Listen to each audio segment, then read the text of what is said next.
其實每一件事，當挑戰越大，嗰個滿足感咧就越強噶啦。即係如果係越難做咧，就更加要做好佢。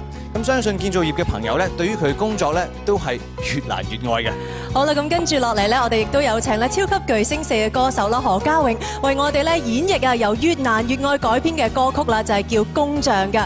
喺我哋聽歌之前，我哋聽下填詞人嘅介紹啊。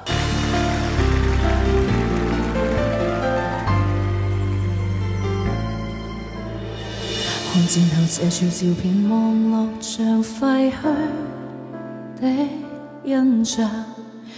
每次對上淚怎麼都不漂亮，到處是破碎瓦礫冷漠與破屋，多悲慘苦況。過去對未來做預測，如何衡量？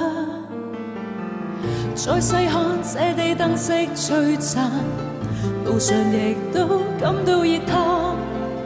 今天這處現時是國際旅心臟，誰令破舊窄巷留下大橋任往，令每位也可踏上。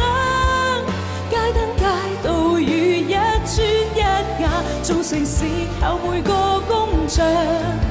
能令這地發光，成就動人盛況，極配得到被敬仰。這地正快快茁壯，開創新境況，未來聚滿理想。能以雙手，現在要專心向上。破舊窄巷留下大橋任往，令每位也可踏上。街燈街道如一磚一瓦，造城市靠每個工匠。